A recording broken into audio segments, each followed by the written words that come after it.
बच्चों, किसी भी देश की सरकार अपने देश की आर्थिक स्थिति का पता लगाने के लिए क्या करती है?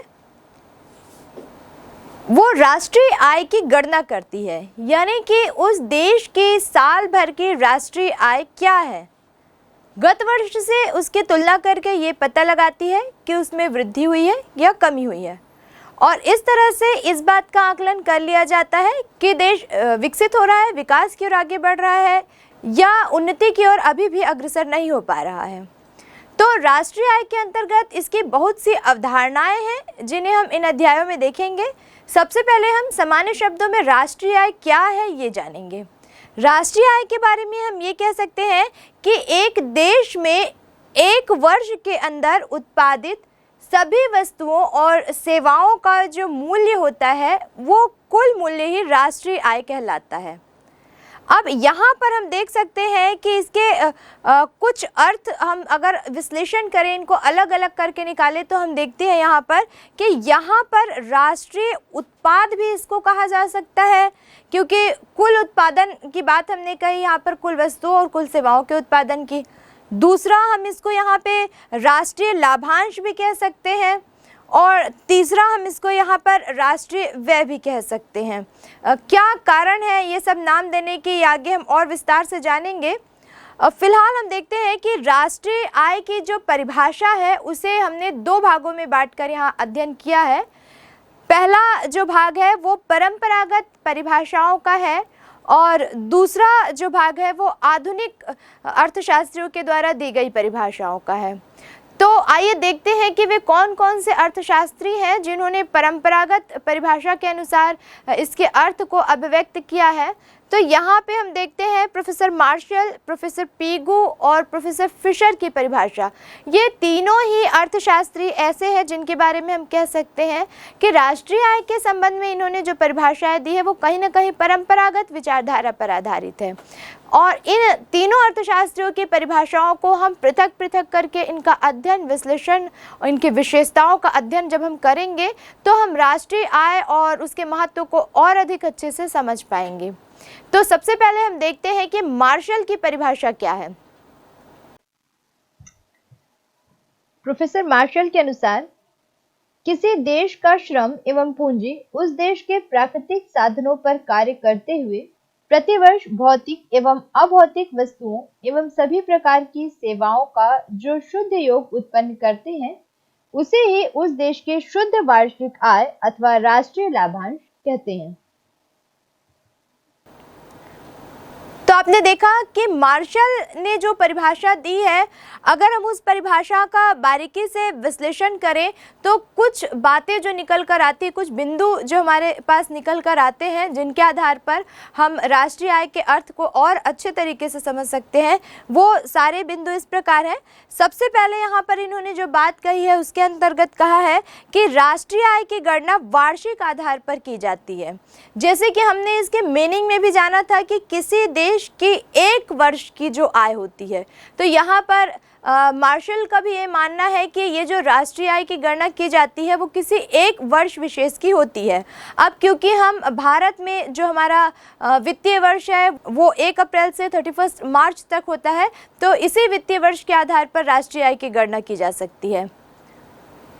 वैसे ही दूसरा हम देखते हैं कि राष्ट्रीय आय यहाँ पर जब कुल उत्पादन में से मशीनों की टूट फूट और घिसावट व्यय को हमको यहाँ पर घटाना पड़ता है जब हम राष्ट्रीय आय की गणना करते हैं। तीसरी महत्वपूर्ण बात ये निकल कर आती है कि इसमें विदेशी विनियोग से प्राप्त जो विशुद्ध आय होती है, क्योंकि हमने विदेशों में विनियोग किया है, जो पैसा लगा है विदेशों में वो कहीं ना कहीं अपने देश के भीतर का ही पैसा है, तो वहाँ से हमको जो आय प्राप्त होती है वो भी हम राष्ट्रीय आय के अंतर्गत उसको हम जोड़ लेते हैं। एक और महत्वपूर्ण बात ये निकल कर आती है कि निःशुल्क सेवाओं को इसमें शामिल नहीं करना चाहिए। यानी कि जैसे अगर कोई डॉक्टर है या टीचर है, ये अपने घर में अगर अपने बच्चों को या किसी बीमार व्यक्ति को निःशुल्क सेवा देते हैं तो इसमें जो उसका मूल्य बनता है वो जो मूल्य है वो राष्ट्रीय आय में शामिल नहीं किया जाना चाहिए। अगली बात जो मार्शल की परिभाषा से निकल कर आती है वो ये है कि व्यक्तिगत संपत्ति और सार्वजनिक संपत्ति से प्राप्त आय को इसमें शामिल नहीं किया जाना चाहिए। उसके बाद हम देखते हैं कि इन्होंने ये भी कहा है कि राष्ट्रीय आय की परिभाषा उत्पादन के आधार पर, क्योंकि यहाँ पर हमने बात कही कि वर्ष भर में वस्तु और सेवाओं का उत्पादन, उपभोग और वितरण को हमने यहाँ पर अलग रख दिया है, केवल उत्पादन को यहाँ पर महत्वपूर्ण स्थान दिया है। तो हम ये कह सकते हैं कि मार्शल की परिभाषा में उन्होंने भी यहाँ पर राष्ट्रीय आय की गणना के लिए उत्पादन को विशेष महत्व दिया है। इसी तरह हम देखते हैं कि यहाँ पर हमने जो मार्शल की परिभाषा देखी थी वो समझने में भी काफ़ी सरल है और बोधगम्य है। अब मार्शल की परिभाषा के जिस तरह से इनकी कुछ विशेषताएं हैं, वैसे ही इनके साथ अर्थशास्त्रियों ने इनकी परिभाषाओं की बहुत सी आलोचनाएं भी की है। तो आइए देखते हैं कि मार्शल ने राष्ट्रीय आय के संबंध में जो परिभाषाएं दी हैं उनकी आलोचना किस प्रकार की गई। सबसे पहले यहाँ देखा गया है कि राष्ट्रीय आय की ठीक ठीक गणना करने में कुछ ना कुछ कठिनाई होती है। वस्तु और सेवाओं के उत्पादन की बात की गई, लेकिन किन किन वस्तुओं को शामिल किया जाए, किन किन सेवाओं को शामिल किया जाए, किन को शामिल ना किया जाए, ये कुछ भ्रांतियाँ बनी रही। तो ये कहा जा सकता है कि कैलकुलेशन में ठीक ठीक गणना करने में कहीं ना कहीं दिक्कत बनी रहती है। दूसरी इसकी आलोचना इस आधार पर की जा सकती है, यहाँ इन्होंने कहा है कि मौद्रिक मूल्यांकन इसका आधार होना चाहिए, यानी कि मुद्रा में ही जिनकी वैल्यू को हम ज्ञात कर सके, केवल उनको ही राष्ट्रीय आय की गणना में शामिल किया जाना चाहिए। लेकिन कई बार क्या होता है कि कुछ देशों में जरूरी नहीं कि केवल मुद्रा विनिमय ही प्रचलित हो। कई बार जब वस्तु विनिमय प्रणाली भी प्रचलित होती है तो वहाँ पर वस्तु विनिमय के अंतर्गत जो उत्पाद या क्रय विक्रय किया गया उनके मूल्य को इसमें शामिल करने से अलग कर दिया जाता है। तो सही आकलन राष्ट्रीय आय का नहीं हो पाता है। तो ये भी एक कमी बताई जा सकती है मार्शल के द्वारा दी गई परिभाषा में। इसी तरह इन्होंने कहा है कि वस्तु और सेवाओं की जो गणनाएं हैं अंतिम वस्तु के आधार पर की जाए, इस तरह से किसी प्रकार के शब्द का उल्लेख नहीं किया गया है। तो ये ऐसा एक कारण बन सकता है जहां पर किसी भी वस्तु या सेवा की दोहरी गणना या डबल बार उसको हम लिख दें, ऐसी संभावना हमेशा बनी रहती है। लेकिन फिर भी बहुत सी आलोचनाओं के बाद भी हम ये कह सकते हैं कि मार्शल की जो परिभाषा है वो सैद्धांतिक के साथ साथ व्यवहारिक रूप से, यानी व्यवहार में लाने योग्य भी है, यानी काफ़ी अच्छी परिभाषा उन्होंने राष्ट्रीय आय के संबंध में दी है। अब ऐसे ही परंपरागत अर्थशास्त्रों में जो दूसरे अर्थशास्त्री हैं प्रोफेसर पीगू, उन्होंने क्या कहा है राष्ट्रीय आय के संबंध में, आइए पीगू की परिभाषा को देखते हैं। प्रोफेसर पीगू के अनुसार राष्ट्रीय आय किसी देश की वस्तुनिष्ठ आय का वह भाग है जिसे मुद्रा में मापा जा सकता है। इसमें विदेशों से प्राप्त आय भी शामिल रहती है। तो आपने देखा कि प्रोफेसर पीगू ने राष्ट्रीय आय के संबंध में किस तरह से अपने विचार व्यक्त किए हैं।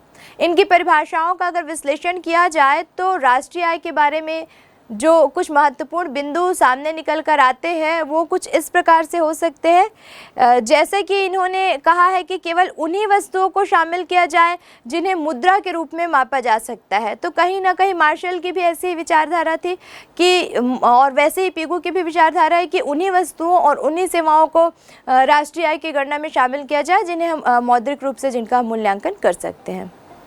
लेकिन इस मौद्रिक मूल्यांकन के आधार पर यह भी कहा जा सकता है कि प्रोफेसर पीगू ने मुद्रा के रूप में राष्ट्रीय आय के मूल्यांकन की बात कही, तो उनका ऐसा कहना राष्ट्रीय आय की गणना को कहीं ना कहीं आसान बना देता है।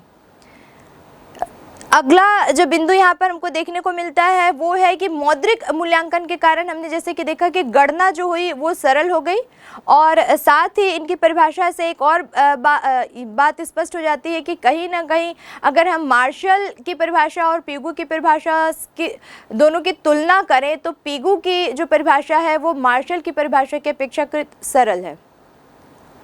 अब अगर हम इनकी आलोचनाओं की बात करें तो कुछ अर्थशास्त्रियों ने इनकी परिभाषाओं की आलोचना भी की है। जैसे ये कहा जा सकता है कि विकसित देश के लिए ये उपयुक्त है, लेकिन अविकसित या विकासशील देशों के लिए कहीं ना कहीं अनुपयुक्त है, क्योंकि पीगू ने अपनी परिभाषा में राष्ट्रीय आय की गणना के लिए केवल मौद्रिक मूल्यों को ही शामिल किया है। लेकिन जो अविकसित या विकासशील देश होते हैं वहाँ पर मुद्रा विनिमय के साथ साथ वस्तु विनिमय भी प्रचलन में रहती है, यानी कि वस्तु के बदले वस्तु को प्राप्त करना, इस तरह की कुछ विनिमय पद्धतियां भी प्रचलन में रहती है। तो वहाँ पर फिर यहाँ उत्पादन का मूल्य राष्ट्रीय आय में जोड़ पाना ये असंभव सी बात हो जाती है। इसलिए कहा जा सकता है कि विकसित देशों के लिए तो पीगू की परिभाषा सरल है, सही है, लेकिन अविकसित विकासशील देशों के लिए कहीं ना कहीं उनकी परिभाषा के आधार पर राष्ट्रीय आय की गणना करना कठिन हो जाएगा। दूसरी एक बात निकल कर सामने आती है कि केवल मुद्रा से ही विनिमय संभव नहीं है, जिसे हमने अभी देखा। हालांकि मौद्रिक विनिमय को शामिल किया गया और वो सही भी है कि मुद्रा के रूप में भी हम वस्तु या सेवा का सही मूल्यांकन हम कर पाते हैं, लेकिन कई बार ऐसी परिस्थितियां उत्पन्न होती है कि हमेशा मौद्रिक विनिमय कर पाना संभव नहीं बन पाता है। तीसरी एक, अगर हम यहाँ पर इनकी आलोचना की बात करें तो हम कह सकते हैं कि कहीं ना कहीं इनकी परिभाषा में भी जिन बातों का उल्लेख किया गया है, चाहे वो मौद्रिक रूप में मूल्यांकन का हो या अन्य किसी बात पर, लेकिन इनकी जो परिभाषाओं में कहीं ना कहीं अनिश्चितता बनी हुई है, ऐसा माना है अन्य अर्थशास्त्रियों ने। अब पीगू की परिभाषा के बाद जो एक अन्य परंपरागत विचारधारा के अर्थशास्त्री है प्रोफेसर फिशर, तो आइए देखते हैं कि प्रोफेसर फिशर ने राष्ट्रीय आय की गणना के संबंध में अपनी परिभाषा किस प्रकार दी है। प्रोफेसर फिशर के अनुसार राष्ट्रीय आय में केवल वे सेवाएं ही शामिल की जाती हैं जो अंतिम उपभोक्ताओं को प्राप्त होती हैं, चाहे वे उनके भौतिक अथवा मानवीय वातावरण से प्राप्त हुई हों। इस प्रकार एक पियानो अथवा ओवरकोट जो मेरे लिए एक वर्ष बनाया गया है, वह इस वर्ष की आय का भाग नहीं है, बल्कि वह पूंजी में वृद्धि मात्र है। केवल वे सेवाएं आय है जो इन वस्तुओं से मुझे इस वर्ष प्रदान की गई हैं। तो आपने देखा कि फिशर की जो परिभाषा है वो थोड़ी सी मार्शल और पीगू की परिभाषा से हटकर है। उन्होंने उत्पादन पर बहुत ज़्यादा जोर ना देकर उपभोग पर जोर दिया है। उनका मानना है कि हम वर्ष में जो वस्तुएं उत्पन्न होती हैं, उनका उत्पादन होता है, केवल वहाँ तक या उस तक सीमित ना रहे, बल्कि हम ये देखें कि उपभोग कितना हुआ है। यानी कि यहाँ पर जो कुछ बिंदु निकल कर आते हैं, उनके आधार पर हम कह सकते हैं कि इन्होंने उपभोग को आधार माना है, क्योंकि इन्होंने माना है कि वास्तव में एक वर्ष में जो उत्पादित वस्तुएं हैं उसका कितना प्रतिशत भाग या कितना जो उपभोग है वो उपभोक्ताओं के द्वारा किया गया, इसके आधार पर राष्ट्रीय आय की कैलकुलेशन की जाए। दूसरी एक बात ये निकल कर आती है कि यहाँ पर वर्ष के कुल उत्पादन को नहीं, बल्कि उत्पादित वस्तुओं के उपभोग को इन्होंने कहा है कि उपभोग को शामिल किया जाना चाहिए। यानी उत्पादन एक अलग चीज़ है, उत्पादन तो हो गया, लेकिन सिर्फ उत्पादन के आधार पर हम ये नहीं कह सकते कि इतनी राष्ट्रीय आय है, बल्कि ये देखना होगा कि लोगों ने उपभोग कितना किया और उपभोग पर जितना व्यय किया है उस व्यय के आधार पर ये माना जाएगा कि राष्ट्रीय आय की स्थिति क्या है। उसी तरह एक बिंदु ये भी हो सकता है कि आर्थिक कल्याण के विचार के अनुकूल है। इनकी जो परिभाषा है वो आर्थिक कल्याण के विचार के अनुकूल है, क्योंकि उपभोग की जो प्रक्रिया है वो कहीं ना कहीं किसी देश के लोगों के जीवन स्तर से प्रभावित होती है। तो यहाँ पर अगर राष्ट्रीय आय का तुलनात्मक अध्ययन करना भी हो तो उत्पादन के आधार पर न किया जाए, बल्कि उपभोग के आधार पर किया जाए। यानी कि ये देखा जाए कि गत वर्ष देश के लोगों ने उपभोग पर कितना व्यय किया और इस वर्ष कितना व्यय किया, और इस आधार पर तय किया जाए कि क्या आर्थिक कल्याण हो पा रहा है या नहीं। तो इस तरह इन्होंने उत्पादन से ज़्यादा विशेष महत्व उपभोग को दिया है। इसी तरह हम कह सकते हैं कि इनकी जो परिभाषा है फिशर की, ये काफ़ी तार्किक और वैज्ञानिक है। इस पर तर्क वितर्क किया जा सकता है कि बात कहीं ना कहीं सही भी लगती है कि लोगों के पास जो आय है और उसको वो उपभोग पर खर्च करते हैं, तो कहीं ना कहीं यही आंकड़ा वो आंकड़ा है जिसके आधार पर हम कह सकते हैं कि लोगों का जीवन स्तर ऊँचा उठा है या नहीं, यानी देश विकसित हो रहा है या नहीं। हालांकि फिशर की परिभाषाओं में काफ़ी विशेषताएं हैं, मार्शल और पीगू से काफ़ी हटके है फिशर की परिभाषा, लेकिन फिर भी कुछ अर्थशास्त्रियों ने फिशर की परिभाषा की भी आलोचना की है। आइए देखते हैं कि कौन कौन से बिंदुओं के आधार पर फिशर की परिभाषा की आलोचना की जा सकती है। तो यहाँ हम देखते हैं कि व्यवहारिक दृष्टिकोण से दोषपूर्ण है, क्योंकि हम बात करते हैं वस्तु और सेवाओं के उत्पादन के कुल मूल्य की, और हम जो उसमें कैलकुलेशन करते हैं, प्लस माइनस करते हैं, वो सारे जो पॉइंट्स होते हैं वो कहीं ना कहीं उत्पादन से संबंधित होते हैं। तो अगर हम उपभोग के आधार पर राष्ट्रीय आय की कैलकुलेशन करें तो कहीं ना कहीं गणना दोषपूर्ण हो जाएगी, यानी कि व्यवहार में लाना काफ़ी कठिन लगता है। दूसरा, इसकी आलोचना यह कहकर की जा सकती है कि उपभोग का अनुमान लगाना कहीं ना कहीं कठिन होता है। हम उत्पादन का एक अनुमान लगा सकते हैं, उत्पादन के सही आंकड़े जो है वो हमको आसानी से प्राप्त हो पाते हैं, लेकिन उपभोग का अनुमान लगाने में कहीं ना कहीं कठिनाई होती है। साथ ही एक बात ये भी देखने को मिलती है कि उपभोग को आधार अगर माना जाए तो गणना करने में कठिनाई आती है। क्यों कठिनाई आती है? क्योंकि ये कहा जा सकता है कि उपभोग का क्षेत्र जो होता है वो काफ़ी विस्तृत होता है। उत्पादक जो होते हैं वो कम होते हैं, लेकिन उपभोक्ता तो पूरा का पूरा देश है, तो एक बड़े क्षेत्र का अध्ययन कर पाना मुश्किल लगता है। इसलिए भी ये कहा जा सकता है कि कहीं ना कहीं जब हम उपभोग को आधार मानकर जब कैलकुलेशन करते हैं तो गणना कठिन हो जाती है। अब हमने देखा कि मार्शल का क्या कहना है राष्ट्रीय आय के बारे में, फिशर का क्या कहना है और पिगू का क्या कहना है। अगर इन तीनों की परिभाषाओं का तुलनात्मक अध्ययन किया जाए या फिर ये बात कही जाए कि तीनों में से कौन सी परिभाषा उपयुक्त है, तो ये कहना काफ़ी मुश्किल हो जाएगा कि किस परिभाषा को सर्वश्रेष्ठ माना जाए। क्योंकि अगर मार्शल और पिगू की परिभाषाओं को देखा जाए तो दोनों ने माना है कि वस्तु और सेवाओं का जो उत्पादन होता है एक वर्ष के अंतर्गत होता है, किसी देश के अंतर्गत होता है, तो ये सारी जो कैलकुलेशन इसके साथ की जाती है वो राष्ट्रीय आय की गणना का आधार बनती है। कहीं ना कहीं व्यवहारिक रूप से बिल्कुल सही प्रतीत होती है। अगर फिशर की परिभाषा का अध्ययन किया जाए तो उनकी परिभाषा को भी नकारा नहीं जा सकता, क्योंकि ये बात भी वास्तव में सही है कि उपभोक्ता का अगर स्तर, उसके आय का स्तर अगर बढ़ रहा है, अगर उसका खर्च जो है वो बढ़ रहा है, वो ज़्यादा खर्च कर रहा है साल दर साल, मतलब कहीं ना कहीं वो आर्थिक कल्याण को प्रदर्शित कर रहा है, तो इसको उपभोग को ही आधार माना जाए, तो ये कह पाना काफ़ी कठिन हो जाएगा कि किसकी परिभाषा उपयुक्त है। तो ओवरऑल हम कह सकते हैं कि तीनों अर्थशास्त्रों की परिभाषा और उनका राष्ट्रीय आय के प्रति जो दृष्टिकोण है वो अपने आप में अपनी जगह सही है। लेकिन फिर भी अगर व्यवहार में लाने योग्य किसी परिभाषा को, या दूसरे शब्दों में हम कह सकते हैं कि समझने योग्य सरल परिभाषा और बोधगम्य परिभाषा अगर कही जाए तो मार्शल की परिभाषा को यहाँ पर श्रेष्ठ माना जा सकता है। क्योंकि एक चीज़ हमने यहाँ पे ये भी देखी कि मार्शल की परिभाषा के आधार पर बहुत से बिंदु जो हमारे सामने निकल के आए राष्ट्रीय आय के संबंध में, उन सभी बिंदुओं का विश्लेषण करके कहीं ना कहीं हम राष्ट्रीय आय के बारे में एक बहुत अच्छा उसका विश्लेषण कर पाते हैं और उसके अर्थ को हम बहुत अच्छे से समझ पाते हैं। कुल मिलाकर हम ये भी कह सकते हैं कि तीनों जो अर्थशास्त्री हैं उनके दृष्टिकोण से परिभाषाएं अलग अलग रूप से महत्वपूर्ण है। जैसे अगर हम ये कहें कि अगर हमें देश के आर्थिक कल्याण के आधार पर हमको राष्ट्रीय आय की गणना करनी हो तो मार्शल की परिभाषा उपयुक्त है, या फिर हम कह सकते हैं कि यदि राष्ट्रीय आय का केवल मौद्रिक रूप से मूल्यांकन करना हो तो हमने देखा कि पिगू की परिभाषा उपयुक्त रहेगी। इसी तरह से हम कह सकते हैं कि अगर राष्ट्रीय कल्याण का सिर्फ पता लगाना हो तो वहाँ पर उपभोग के आधार पर फिशर की परिभाषा उपयुक्त रहेगी।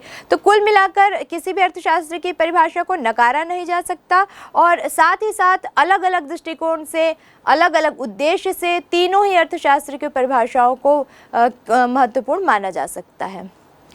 ये तो बात रही जो परंपरागत अर्थशास्त्री थे उनके विचारधाराओं की।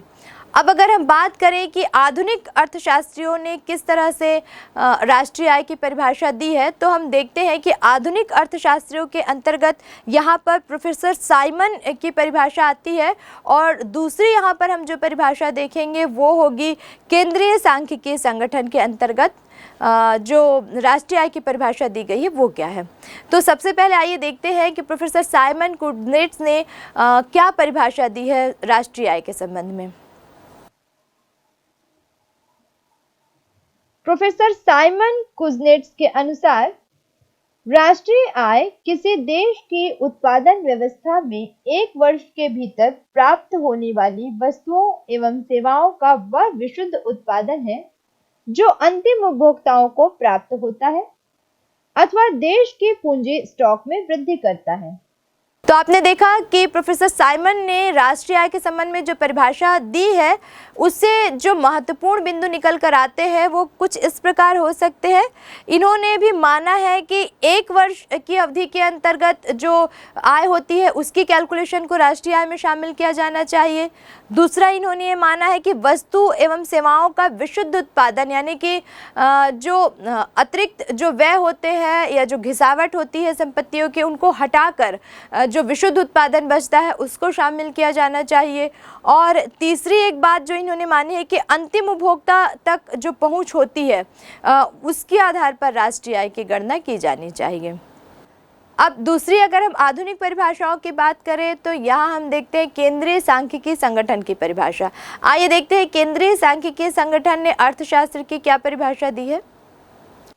केंद्रीय सांख्यिकीय संगठन के अनुसार राष्ट्रीय आय किसी देश के सामान्य निवासियों द्वारा एक लेखा वर्ष में मजदूरी, लगान, ब्याज तथा लाभ के रूप में अर्जित साधन आय का योग है।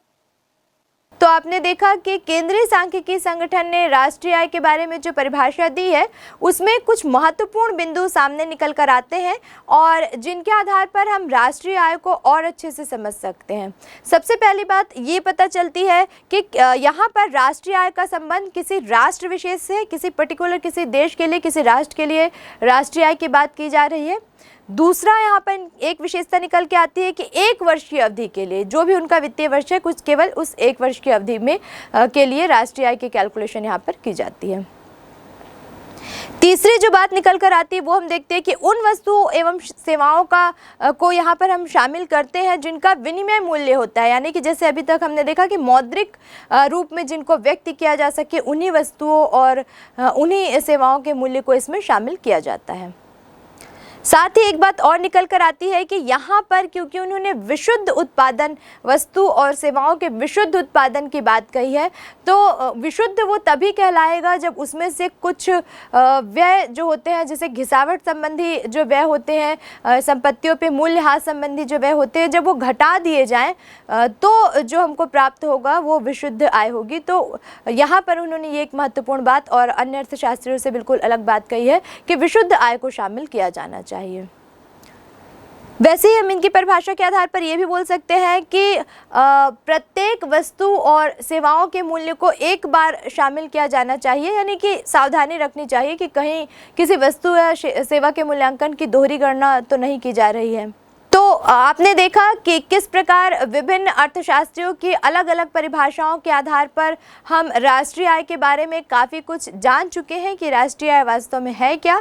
अब हम इसकी अवधारणाओं को देखेंगे और इसके आधार पर हम देखेंगे कि राष्ट्रीय आय की कैलकुलेशन किस प्रकार की जाती है और वास्तव में जब हम राष्ट्रीय आय की कैलकुलेशन करते हैं तो उसके अंतर्गत हम बहुत सारे छोटे छोटे जो तथ्य होते हैं उनको भी उसी कैलकुलेशन के अंदर हम ज्ञात कर लेते हैं।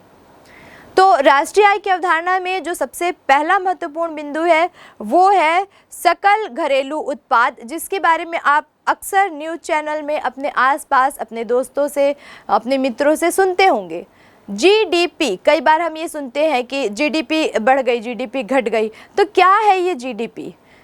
सकल घरेलू उत्पाद यानी ग्रॉस डोमेस्टिक प्रोडक्शन, जीडीपी।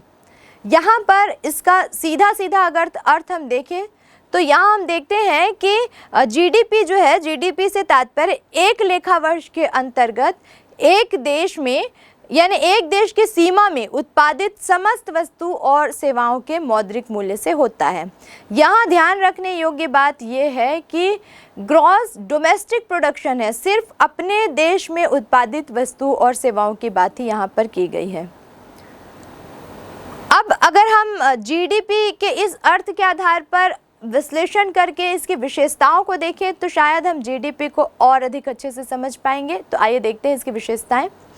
सबसे पहली बात तो ये कि सकल मतलब इसमें घिसावट व्यय और मूल्यह्रास शामिल है। जैसे अभी हमने बात कही थी विशुद्ध, यानी कि उसमें से हम घिसावट या मूल्यह्रास को जब माइनस कर देंगे तो वो हो जाएगा शुद्ध, लेकिन अगर माइनस नहीं किया हुआ है उसके पहले का है तो वो कहलाएगा सकल। तो तो जब हम जीडीपी की बात करते हैं, सकल घरेलू उत्पाद की बात करते हैं, तो ये सकल रहता है, अभी भी ये ग्रॉस है, अभी इसमें से घिसावट, व्यय या फिर जो मूल्यह्रास होता है वो इसमें से अभी घटा नहीं है। दूसरी एक चीज निकल कर सामने आती है कि इसमें दोहरी गणना से बचने के लिए वस्तु और सेवाओं के केवल अंतिम मूल्य जो उनका होता है उसी को शामिल किया जाता है। तीसरी एक बात निकल कर आती है कि इसमें पुरानी वस्तुओं के विक्रय की राशि को शामिल नहीं किया जाता। पुरानी वस्तु यानी कि हमने जब एक वर्ष की हम बात कर रहे हैं तो जिस चालू वर्ष के लिए हम कैलकुलेशन कर रहे हैं केवल उसी चालू वर्ष की संपत्ति और दायित्व यानी जो भी विक्रय हुआ है संपत्तियों का उसके आधार पर हम राष्ट्रीय आय की गणना करेंगे। पिछले वर्षों में जो क्रय विक्रय हुए हैं उनको हम इसके अंतर्गत शामिल नहीं करेंगे। वैसे एक चीज हमको यहाँ ये देखने मिलती है कि स्व उपभोग के लिए किया गया उत्पादन, या हम ये कह सकते हैं कि खुद काबिज मकानों पर आरोपित किराया, इसमें जो लाभ प्राप्त होता है, इसमें जो आय होती है वो भी राष्ट्रीय आय की गणना में शामिल नहीं की जाएगी। अब अगली जो इसके बारे में एक धारणा बनती है वो ये भी है कि जीडीपी देश की घरेलू सीमा से संबंधित अवधारणा है, यानी कि केवल और केवल एक देश के भीतर उत्पादित वस्तु और सेवाओं के संबंध में इसके बारे में हम कह सकते हैं। अगला एक ये बात यहाँ पे निकल के आती है कि विदेशों से प्राप्त शुद्ध साधन आय को इसमें शामिल नहीं किया जाएगा, क्योंकि यहाँ पर हम बात कर रहे हैं घरेलू उत्पादन की। एक बात और यहाँ पर समझ में आती है कि इसमें क्योंकि ये घरेलू उत्पाद की हम बात कर रहे हैं तो इसमें कुछ चीज़ें हैं जिनको शामिल नहीं किया जाएगा। वो कौन कौन सी चीज़ें हैं? यहाँ हस्तांतरण भुगतान, पूंजीगत लाभ और अवैधानिक अगर क्रियाएं हैं जो वैधानिक नहीं है कानून के दृष्टिकोण से, उनसे जो इनकम होती है, आय होती है किसी को, तो उसको भी राष्ट्रीय आय में शामिल नहीं किया जाएगा। तो ये कुछ अवधारणाएं हैं जीडीपी के संबंध में। वास्तव में जीडीपी ही एक ऐसा बेस है, एक ऐसा आधार है जिसके आधार पर हम अन्य अवधारणाओं को जानने का प्रयास करते हैं। जैसे अगली जो राष्ट्रीय आय की अवधारणा है वो है जीएनपी। जीएनपी यानी कि ग्रॉस नेशनल प्रोडक्शन, जिसे हम कह सकते हैं सकल राष्ट्रीय उत्पाद। अगर हम दोनों को कंपेयर करें जीडीपी और जीएनपी, तो यहाँ पर सिर्फ डोमेस्टिक और नेशनल का ही डिफरेंस हमको देखने को मिलता है। यानी कि एक जगह घरेलू की बात की जाती है जो सिर्फ एक देश की सीमा के भीतर के वस्तु और सेवाओं के उत्पादन की बात करता है, और दूसरा डोमेस्टिक की जगह नेशनल वाली बात की जाती है जिसके अंतर्गत पूरे देश में जो वस्तु और सेवाओं का उत्पादन होता है उसको शामिल किया जाता है। कहीं ना कहीं एक कन्फ्यूज़न सा बना रहता है कि घरेलू मतलब देश के अंदर और राष्ट्रीय मतलब देश के अंदर, लेकिन फिर भी इसमें कुछ अंतर है। कुछ चीज़ें ऐसे हमको यहाँ पे दिखाई देती है जिससे पता चलता है कि दोनों अपने आप में कुछ अलग हैं। तो अगर हम बात करें जीएनपी की, तो यहाँ पर हम देखते हैं कि इसका सीधा सीधा अर्थ हम कह सकते हैं कि देश के अंदर और देश के बाहर के निवासियों द्वारा सृजित। देश के कुछ लोग हैं जिनको देश की नागरिकता प्राप्त है लेकिन देश के बाहर वो कुछ आय अर्जित कर रहे हैं, तो उसको भी हम जीएनपी की कैलकुलेशन में जोड़ देंगे, जबकि जीडीपी में हम वैसा नहीं करते हैं। तो एक तो ये अंतर है। अब यहाँ पर अगर हम इसके फॉर्मूले की बात करें तो वो फॉर्मूला होता है GNP equal to GDP plus NFIA, यानी जीडीपी जो पहले था वो तो रहेगा ही, प्लस इसमें विदेशों से प्राप्त शुद्ध साधन आय जो होती है वो भी साथ में जुड़ जाती है। बस इतना ही अंतर हम इसमें कह सकते हैं कि जब जीडीपी में हम विदेशों से प्राप्त शुद्ध साधन आय को भी जोड़ दें तो वो जीएनपी बन जाता है। यहाँ पर हम विदेशों से प्राप्त शुद्ध साधन आय क्या है, इसके लिए हम ये कह सकते हैं कि देश के निवासियों द्वारा विदेश में जो आय अर्जित की जाती है, यानी नागरिकता उनको अपने देश के प्राप्त है लेकिन आय उन्होंने विदेश में अर्जन किया है, वहाँ पे जो आय होती है उस पूरी आय में से अगर हम विदेशी निवासियों द्वारा देश में अर्जित की गई आय, यानी वो निवासी वो बाहर के हैं, दूसरे देश के हैं, लेकिन उन्होंने अपने देश में आय अर्जित की है, तो दोनों को अगर हम घटा देते हैं, माइनस कर देते हैं, तो जो बैलेंस बन जाता है वो NFIA यानी विदेशों से प्राप्त शुद्ध साधन आय कहलाता है। अब यहाँ पर जब हम NFIA की कैलकुलेशन करेंगे तो हम देखेंगे कि कई बार वो निगेटिव भी आता है, यानी कि माइनस में आंसर आता है, और कई बार पॉजिटिव आता है। तो क्या होते हैं निगेटिव और पॉजिटिव आने के मीनिंग्स, एक बार हम इसको देख लेते हैं। यहाँ हम ये कह सकते हैं कि अगर पॉजिटिव यानी प्लस आंसर आया है तो हम ये कह सकते हैं कि सकल राष्ट्रीय उत्पाद जो है वो सकल घरेलू उत्पाद से अधिक है। और अगर निगेटिव यानी ऋण में आंसर आया तो हम ये कह सकते हैं कि सकल राष्ट्रीय उत्पाद जो है वो सकल घरेलू उत्पाद से कम है। अब सकल राष्ट्रीय उत्पाद की मीनिंग को जानने के बाद अगर हम इसकी विशेषताओं पर एक नज़र डालें तो शायद हम सकल राष्ट्रीय उत्पाद को और अधिक अच्छे से समझ पाएंगे। आइए देखते हैं कि सकल राष्ट्रीय उत्पाद की विशेषताएं कौन कौन सी हैं। तो यहाँ हम देखते हैं कि इसमें जो सकल राष्ट्रीय उत्पाद है यानी कि जो GNP है उसमें घिसावट व्यय को नहीं घटाया गया है, क्योंकि अभी तक ग्रॉस है वो अभी नेट नहीं हुआ है, तो उसमें घिसावट को यहाँ पर नहीं घटाया गया है। और दूसरी बात यहाँ पर होती है कि केवल चालू वर्ष का उत्पाद, यानी जिस वर्ष की हम कैलकुलेशन कर रहे हैं, जिस चालू वर्ष के बारे में हम गणना कर रहे हैं, केवल उसी वर्ष के व्यय को हमको वहाँ पर कैलकुलेशन में शामिल करना है। या दूसरे शब्दों में हम कह सकते हैं कि इसके अंदर पुरानी वस्तुओं का क्रय विक्रय या कंपनी के अंश, शेयर कोई या बॉन्ड्स हैं या फिर क्रय विक्रय से संबंधित कुछ है, या फिर बेरोजगारी भत्ता है, वृद्धावस्था पेंशन है, ये सब आय के अंदर अगर इसको कैलकुलेट कर रहे हैं तो ये जो कैलकुलेशन होगी वो केवल चालू वर्ष से संबंधित होगी। दूसरा हम यहाँ पे कह सकते हैं कि केवल अंतिम वस्तुओं और सेवाओं का मूल्य यहाँ पर शामिल किया जाना चाहिए। एक इसका बहुत महत्वपूर्ण कारण ये भी है ताकि दोहरी गणना से बचा जा सके। अगला जो एक महत्वपूर्ण विशेषता इसकी निकल कर आती है वो ये है कि यहाँ पर निःशुल्क सुविधाओं को शामिल नहीं किया जाना चाहिए। जैसे अभी हमने राष्ट्रीय आय के बारे में देखा कि कोई डॉक्टर है, अगर वो अपने घर में किसी को सेवा देता है, किसी का ट्रीटमेंट करता है तो वो निःशुल्क करेगा। कोई टीचर है, घर में किसी को बच्चे को पढ़ाता है तो वो निःशुल्क देगा। तो ये जो सेवाएं हैं हालांकि वर्ष में उत्पादित सेवाओं के अंतर्गत आती हैं, लेकिन फिर भी क्योंकि वो निःशुल्क दी गई हैं तो इस तरह की सेवाओं का जो मूल्य है उनको राष्ट्रीय आय की गणना में शामिल नहीं करना है। अगली जो बात निकल कर आती है वो सबसे महत्वपूर्ण है, जो हमने अभी तक की परिभाषाओं में बहुत विशेष रूप से इसको जाना है कि केवल एक वर्ष से संबंधित अवधि जो है वो केवल एक वर्ष की होनी चाहिए। और साथ ही गैर कानूनी ढंग से जो, जैसे हमने अभी इसकी विशेषताओं में भी देखा था कि अवैध रूप से अगर कोई कमाई की गई है, कोई आय अर्जित की गई है तो वहाँ पर उस आय को यहाँ राष्ट्रीय आय की गणना में शामिल नहीं किया जाएगा। हमने सकल घरेलू उत्पाद और सकल राष्ट्रीय उत्पाद के बारे में जाना। मेन जो इसका डिफरेंस है उसके बारे में हम देखा, लेकिन इसके साथ साथ बहुत से डिफरेंस है इसमें। तो आइए देखते हैं कि GDP और GNP में क्या अंतर है। सकल घरेलू उत्पाद अथवा सकल राष्ट्रीय उत्पाद में अंतर। सकल घरेलू उत्पाद यानी कि GDP से अभिप्राय एक देश की घरेलू सीमा में उत्पादित अंतिम वस्तुओं एवं सेवाओं के मौद्रिक मूल्य के योग से है। सकल राष्ट्रीय उत्पाद से अभिप्राय एक देश के सामान्य निवासियों द्वारा उत्पादित अंतिम वस्तुओं व सेवाओं के मौद्रिक मूल्य के योग से है। सकल घरेलू उत्पाद एक भौगोलिक धारणा है, अतः इसका संबंध देश की घरेलू सीमा से है। सकल राष्ट्रीय उत्पाद एक राष्ट्रीय धारणा है, अतः इसका संबंध देश के सामान्य निवासियों से है। बाजार कीमत सकल घरेलू उत्पाद बराबर P into G plus P into S होगी, जबकि सकल राष्ट्रीय उत्पाद GDP प्लस NFIA होगा। सकल घरेलू उत्पाद के मूल्य में विदेशों से प्राप्त शुद्ध साधन आय जोड़ने पर सकल राष्ट्रीय उत्पाद का मूल्य प्राप्त होता है। सकल राष्ट्रीय उत्पाद के मूल्य में विदेशों से प्राप्त साधन आय घटाने पर हमें सकल घरेलू उत्पाद का मूल्य प्राप्त होता है।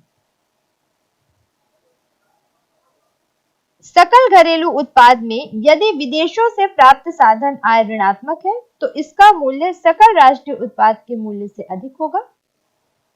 सकल राष्ट्रीय उत्पाद में यदि विदेशों से प्राप्त शुद्ध साधन आय धनात्मक है तो इसका मूल्य सकल घरेलू उत्पाद के मूल्य से अधिक होगा। इन अंतरों के आधार पर हमने जीडीपी और जीएनपी को काफ़ी हद तक समझ लिया है।